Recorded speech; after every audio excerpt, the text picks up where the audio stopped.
Hello, welcome everyone, and happy spooky season. I hope you're all enjoying your October so far and the nice fall weather, depending on where you live. And with Halloween right around the corner, I figured now would be a pretty good time to go through all of the Ghost albums and rank them on a tier list. If you notice right here, I have all of their EPs with the exception of one under not applicable, because if I'm trying to rank an album as a whole piece of art, you have to have enough to kind of work with, to see, like, does this album flow? Are all the songs good? Or is there a couple songs on the album that kind of are the weak links? And with all of these, they're pretty much just covers, so I feel like it's not fair to rank them with their other stuff, with the exception of Popestar, which, yes, did have Square Hammer on it. Other than that, it's just a bunch of covers, so I don't feel like I can rank just one original song. I did make an exception for 7 Inches of Satanic Panic because I have some words about that, and it's 2 songs, it's both original songs, so I figured I'd bend the rules a bit. And yeah, if you like talking about music and rock and heavy metal, feel free to like, comment, subscribe, all that YouTube stuff. I figured I'd get it out of the way early in this video, and if you disagree with any of my opinions, it's cool. This is just a dumb video for fun, and while it's S to D tier doesn't mean I think it's terrible. It's just relative to the other Ghost albums. So with all those disclaimers out of the way, let's get right into it with Opus Eponymous, the debut album by Ghost, coming out in 2010. And I'm going to go ahead and put it right in B tier. This album is a great introduction to the band, and right out the gate they come out swinging with songs like Conclavi Con Dio, Satan Prayer, Stand By Him, Elizabeth. This is just a really solid album from beginning to end, and I can see why it, caught so much attention when it first came out. Another really great song in this album is Genesis, the closing instrumental.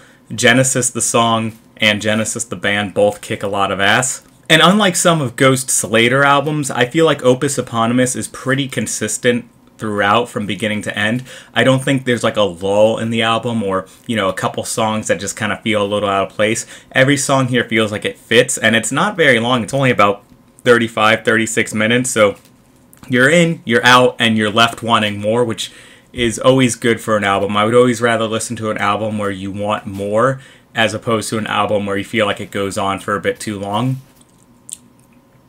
The only reason that Opus Eponymous is in B and it isn't higher is because, although it's good, it does feel as though it's sort of in the shadow of its influences. I talked about this with the Dream Theater albums, with their first album, and this is something that a lot of bands fall for in their first album. This album is great, but you can definitely hear the influence of bands like Blue Oyster Cult, Merciful Fate, Bathory, and I think Tobias Forge has even said that the lyrics for this album are basically sort of him trying to pay homage to a lot of the heavy metal bands of the 1980s that really inspired him, sort of the more underground stuff, King Diamond, Venom, things like that. And I love it. It's cool. But Ghost as a band would go on to kind of have more to offer than just homage. And it's not complete homage. It's not like this is a ripoff. It still sounds fresh, but the production is a little lacking compared to what they would do in the future. But with all that aside, it's still a great album. Just when compared to the rest of the Ghost albums, I feel like it belongs right in the middle. One of their heavier albums for sure. And before I move on to the next album, I also just want to say that Ritual is an absolute banger. And I love that Conclavi Con Dio starts the tradition of having songs that just have absolutely sick bass intros in them. So there you go. Opus Eponymous, pretty good. Solid B. Okay, and the next album to rank is the second album from Ghost, Infesticium. I think I pronounced that right. If I didn't, I apologize. I am not fluent in Latin, which I will remind you is a dead language and has been dead for about 500 years. But that out of the way, I'm going to put Infesticium in C, a little bit below Opus Eponymous. This album isn't bad, but I feel like it has 3 really standout songs, and then the rest is kind of okay.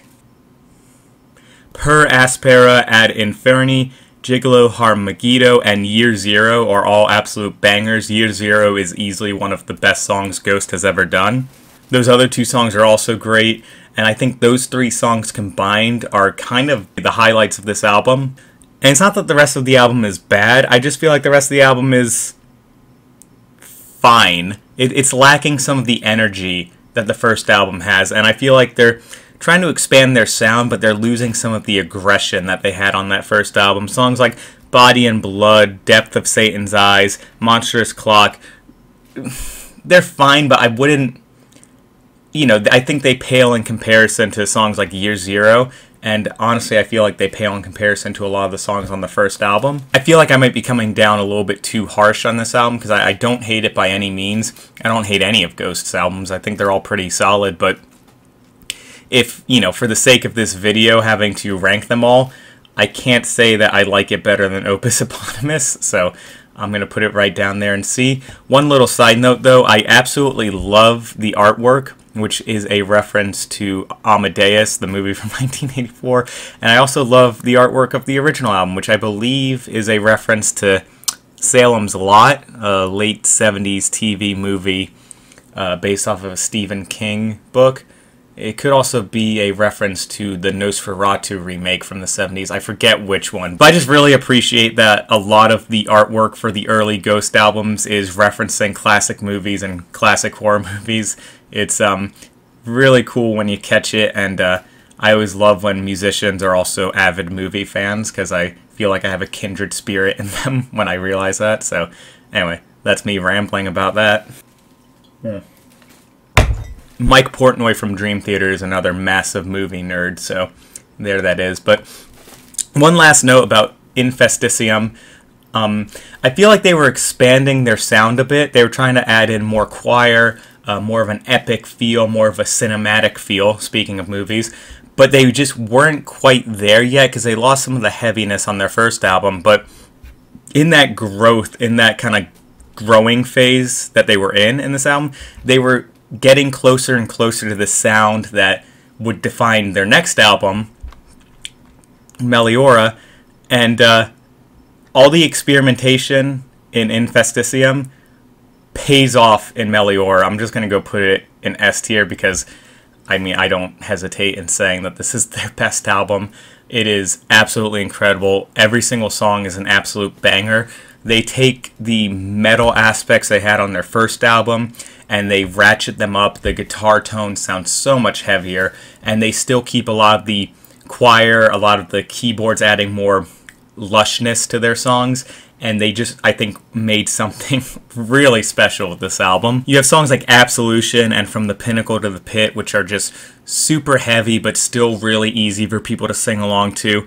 And then you have songs like He Is, which the acoustic guitar is beautiful, and it shows the variety that Ghost is capable of with their songwriting, and also kind of highlights their humor. The fact that they wrote what was essentially a gospel song but for Satan is pretty goddamn hilarious, but not so over the top that it crosses the line into parody rock. And then you have a song like Mummy Dust, which is a super heavy, almost thrash metal song, and whenever I hear a metal elitist say that Ghost isn't metal, or, they're just sellouts or whatever, I just think of songs like Mummy Dust as a counter to that. And another aspect of Meliora, which just makes it so good, is the fact that they were able to take everything that worked with their two previous albums and just mesh it into one. They cut out all the fat and the things that just weren't really working, and they put it all in one package, and that album just kicks ass. It's solid from beginning to end. If you're going to get into Ghost, start with Meliora. And then after Meliora, we have Prequel. Came out, I think, 2018. And it is sort of Meliora Part 2. I don't feel like they really expand too much on the sound. They just kind of found something that worked and they repeat it. But with that said, it's still pretty good, so I'm going to give it A tier. There's a lot of great stuff on this album. Rats is a really good way to start it off. Faith is kind of like that album's version of Mummy Dust, just a really heavy, badass, thrashy song. Well, Faith isn't exactly thrashy, but it's very heavy. Miasma is probably my favorite instrumental song they've ever done. It's just incredible. See the Light is really good. And then, you have Danza Macabre, which is amazing.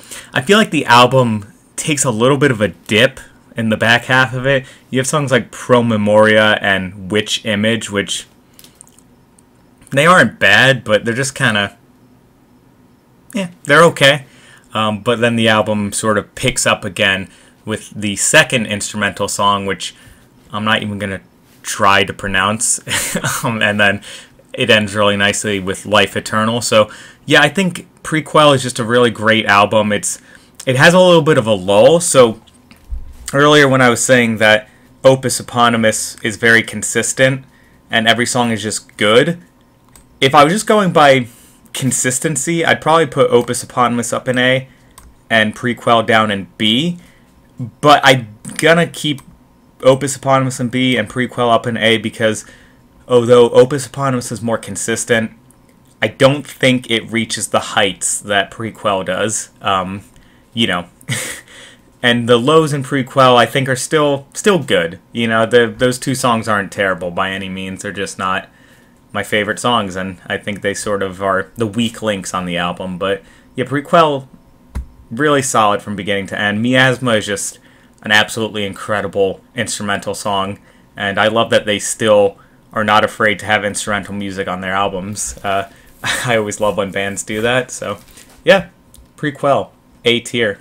Okay, and so after Prequel, they released 7 Inches of Satanic Panic, which if I am just ranking that based on the cleverness of the name, it's going up in S tier, but I'm ranking it on the songs, and I'm just going to put it in D tier. These two songs, Mary on a Cross and Kiss the Go-Goat, they would probably be the last songs I showed someone if I was trying to get them into this band. I know for some reason Mary on a Cross is like super popular in the fandom, and you know, good for you if you like it. To me though, it just kind of feels like a not as good version of Dancing Macabre. Now, I don't want to rag on this EP too hard because I feel like they were just trying to do something different. They wanted to kind of have like a 1960s psychedelic vibe to it, and you know, recording these two songs takes about 50,000 times more effort than it does to sit here and make a video of me critiquing them. But I still feel as though they were a bit burned out when they were writing these songs.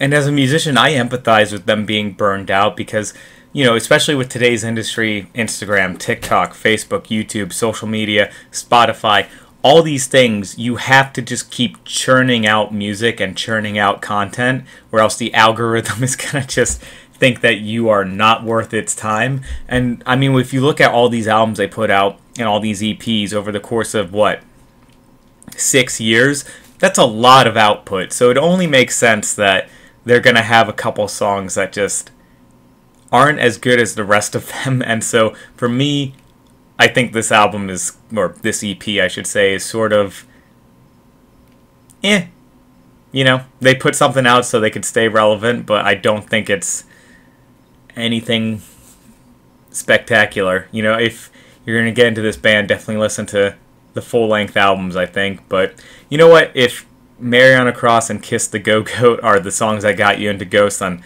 that's awesome, and I'm glad you like them. For me personally, and the fact that I'm doing this ranking video, I'm going to put it down the bottom, but that's just my opinion. Okay, and so for the final album that we're ranking today, the latest Ghost album, Impera from 2022. I feel like in a lot of ways this album is similar to Infesticium in that it's sort of a growing phase for the band. They're kind of bringing the sound in a new direction, and while I don't think that any of the songs are as certifiably badass as songs like Year Zero, I do think overall it's a better album than Infesticium, so I'm actually going to put it up in B tier. And honestly, it's kind of a toss-up between this and the first album. I guess it would depend on which I'm listening to any given day. I've been listening to more of Opus Eponymous lately, so I'm going to keep it up ahead for now.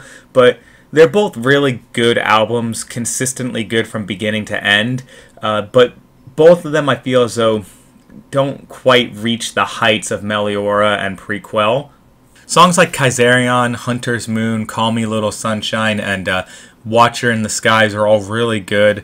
The album Impera is just solid from beginning to end, and maybe I don't love it as much as these two albums because I kind of heard a lot of the album before it came out. They released a lot of singles, and I don't know if hearing a song a couple years before the full album comes out sort of made it a little less special when the album did come out. But for whatever reason, maybe I don't exactly like the new sound as much as these two. It's weird, you know, because I could see my appreciation for this album growing over time and maybe going up to like A tier. But as it stands right now, I've listened to these albums more. I like them better, but Impair is still a great album. And honestly, all these albums are great.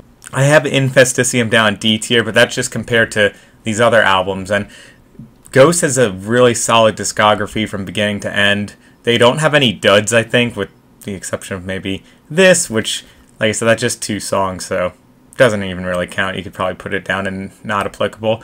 But yeah, you know, Ghost is a band that some metal elitists will kind of talk trash about, but I gotta be honest, I think they're awesome. And anytime you have a band that's playing arenas with really powerful, crunchy guitar riffs, reminiscent of Black Sabbath and Metallica, and you have people walking around with shirts with upside-down crosses, and you have little kids dressing up like King Diamond or Papa, whatever you want to call it, that's all pretty awesome. So, you know, bands like this help keep rock and metal relevant, and I think the music kicks ass. That's my ranking of every single Ghost album as of the time of me sitting here doing this.